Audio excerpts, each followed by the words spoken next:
Let's do it. The moment you've all been waiting for. Uncle Sam time. Hi, I'm Sam Sedar, host of the Majority Report, and today I'm surrounded by 20 conservatives.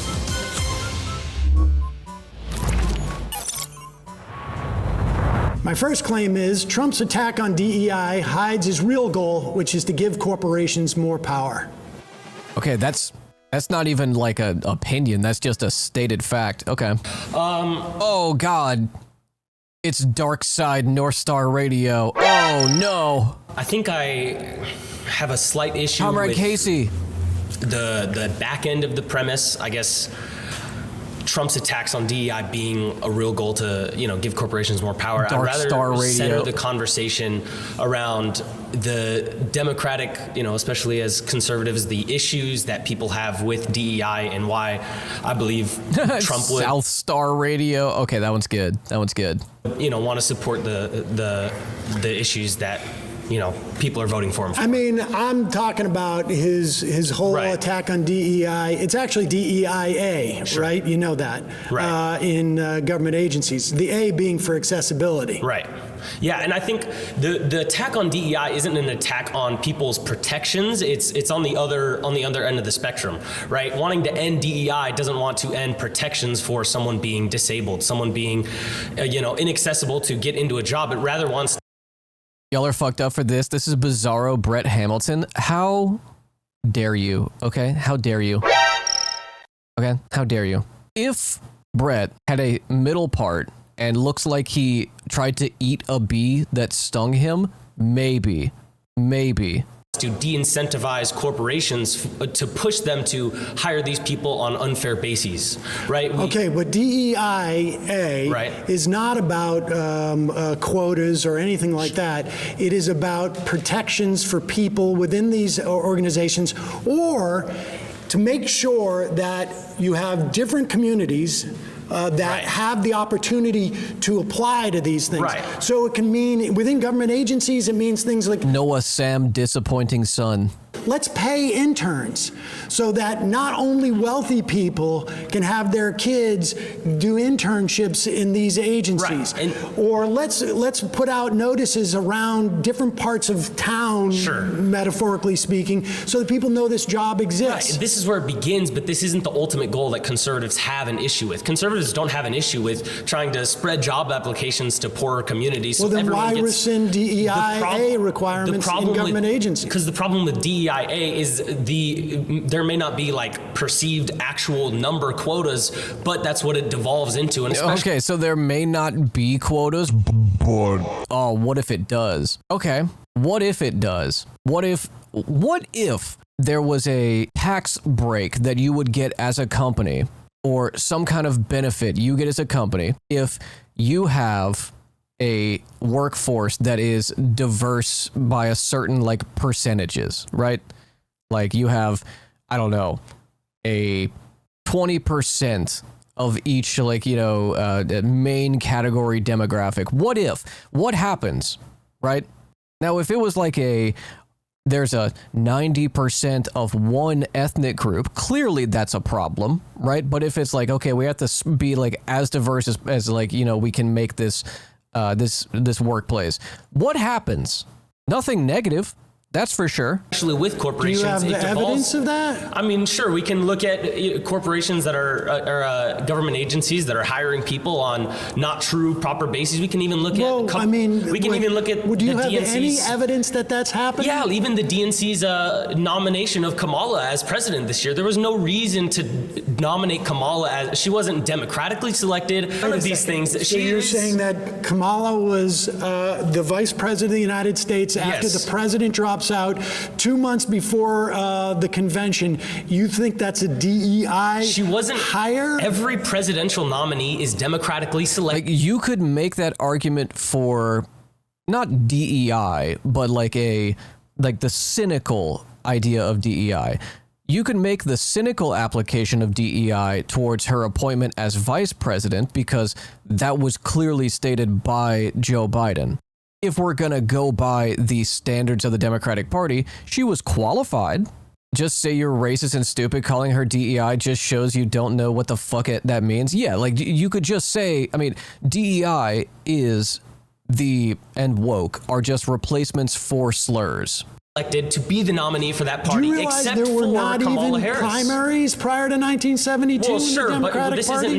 this isn't before 1972. Well, I understand, but what did you think you were going to run primaries in those 2 months? Well, sure, I mean, Joe Biden should have dropped out even 3 years ago, as far as I'm concerned. Well, sure, but even before, when Kamala was running in primaries, she wasn't the next man up. None of this. She wasn't the next person. Well, she was the vice president, right? Of course, but she wasn't in primaries. Detail.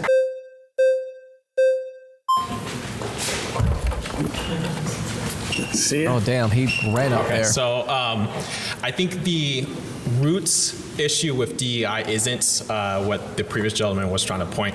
Conservatives aren't necessarily have issues with those things like accessibility to people who might need help. The issue is, and I kind of referred to this before, when you have agencies and systems, what tends to happen when you have government overreach is that agencies and systems get abused. And I think unequivocally, DEI was heavily abused in practice. It was great in theory.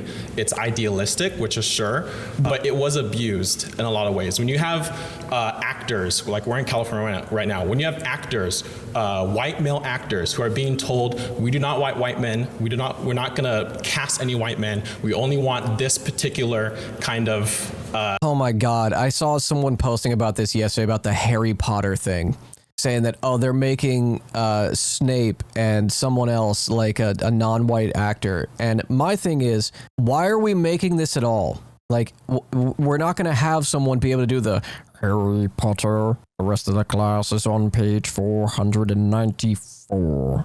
Why are we replacing that? You can't replace Alan Rickman, right? Gender, race, right? That is an abuse of a system. Well, that's getting a little far afield from what Trump's DEI orders are. But I can tell you, as somebody who was a sitcom actor in the 90s, I would walk into a room and everybody I would see would look like me. And I was doing a second position, which doesn't even exist anymore, where you do 2 pilots a year. And I was looking around basically every part of television when I was a kid. I was centered in some fashion. It was either this is about my mother, or this is about my father, or someone like me was centered. So, we can argue as to whether or not Hollywood is overcorrected in some fashion. But on a governmental level, the DEIA directives that agencies were following for the past 4 My whole thing with like the Hollywood thing is that it's not a problem of DEI.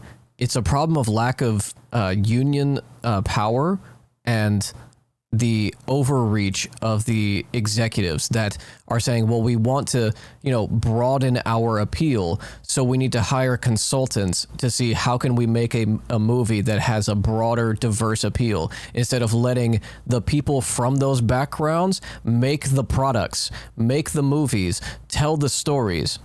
That's how you do the diversity, the DEI, and it's good products. 4 years. There's nothing, I don't know what you mean by abuse on it, but no evidence that it was an affirmative action program in those instances. It was about anti-discrimination. You cannot discriminate against these people, and you want to open up opportunities for a broad swath of people. Again, the internship is like one of the most material things that exist there, where the idea that you need to pay interns. And that's important because you want low-income people to have the same sort of like opportunities to see these things as wealthy people. My kids can maybe afford to do an internship for the summer instead of going and get a job. I think what's happening is we're talking about 2 different things. But I'm talking about Trump's DEIA rescission. Yeah, you're talking about 2 different things because he's talking about policy and the actual effects of it. You're talking about an esoteric, amorphous, people are getting jobs that they don't deserve because somehow if they come from a diverse background that they would not deserve it. Yeah, we are talking about 2 different things because you're not addressing the prompt. You want to talk about your own thing.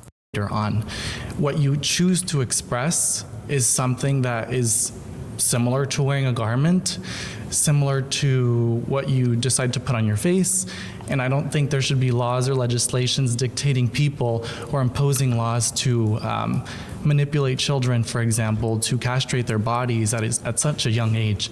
50% of children. Do you know how many children are treated over the past Timestamp, we're at 3719. 5 years? Let's say, I think it was from 2018 to 22, there was a study that just came out from Harvard. Do you know how many children received gender-affirming care, but broken down into puberty blockers and then hormones? Give me the numbers. You tell me. I'm curious. Well, I'm curious because you're bringing it up. No, I have the numbers. Okay, tell me. I do, but I'm curious if you know. Tell me what the numbers are. I promise to tell you. You're not in the hot seat, or you're the one in the hot seat, bitch. You're the one that's opposing this. You have the extraordinary claim. Come with the numbers or don't come at all, bitch.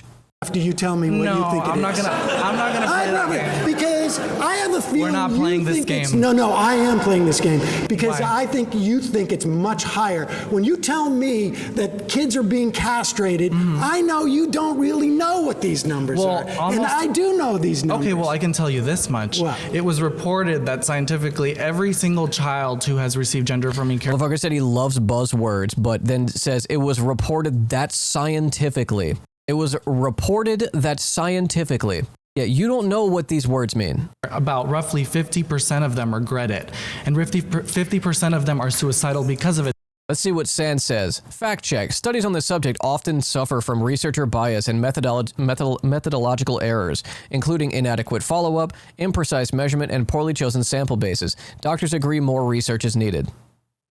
Hey, extremely rare Sam fact check W. But they're actually more depressed because of it. How many of those kids? How many? A psychologist, by the way. How many over the course of 5 years? Well, tell me. You tell me. Tell me. Just give me I know what you're trying to do. You're trying to put me in this chokehold of like, No, I'm I not trying to gotcha put you in a moment. No, motherfucker. No, this is Sam Sedar, okay? You got Sam Sedared, bitch. You just got Sedared, okay? Classic sartorial Sam move, okay? Give your opponent enough rope to hang themselves with. You put yourself in this position. You started talking as if you are an authority on this, as if you know what the fuck you're talking about. And when you were asked to present the authoritative position, you said, well, I don't want to get caught in this. No, this is definitely a gotcha moment because I'm suggesting to you that you think this problem is much bigger than it is. It is a huge problem. Okay. Medi-Cal, you know, Medi-Cal covers inmate trans women. I understand that, yes. And I know one person has had that surgery. I don't understand how my taxes should go for an inmate prisoner who wants to transition. see, now we're moving on to something different. We're losing the argument. We go to something different. I don't see how my tax dollars should go to someone else, someone's medical care if they're in prison. Hey, well, fuck you then. It's medical care. Well, I think because we got to do health care for prisoners, and you don't consider it real health care. But Gavin hold on, I don't want to get... imposed $2.6 billion it's in 900 kids over 5 years. That is a lot of children. Puberty blockers. That is a lot of children. That's a lot of children. Is it the issue that you're making it out to be? 900 across 330 million people. 900. If you have $330 million in your bank account and you take out 900, you don't even notice it. 900 AB kids over 5 547 just passed, including gender identity to allow children to be separated from their parents just due to not affirming their gender identity. But here's the point. Listen, Trump how is he hurting these people? He just rescinded the ability of the Labor Bureau to investigate discrimination in workplace. Are you for trans people being discriminated in workplace? They're never being discriminated. Are you for trans people being discriminated with housing? I'm very passionate about that question, and can I answer it? I'm very passionate. Okay, so I believe that affirmative action should be... It's not affirmative action. Oh, then what is it? It's anti-discrimination. That's not saying that you have to hire trans people. It's saying you can't fire someone when you find out they're trans. Okay, well, hold on a minute. So when you hire someone or when you interview someone, for example, you are supposed to interview them based on their knowledge and their work ethic, not based on sex. I'm not saying affirmative not based action. on their sexual orientation. Are you allowed to fire them if you find out they're trans? If you need to, then you should. If you need to fire them when you find out they're trans, then you should. I don't even think he understands what he's saying. I think he's still trying to say that if you find out you have to fire someone, that you should be able to. And doesn't even register that what he just said is, yes, if you're transphobic and you want to fire someone who you find out is trans, then you should be able to do that. Like, why would you need to do that? Why would that be necessary? I am toast after that.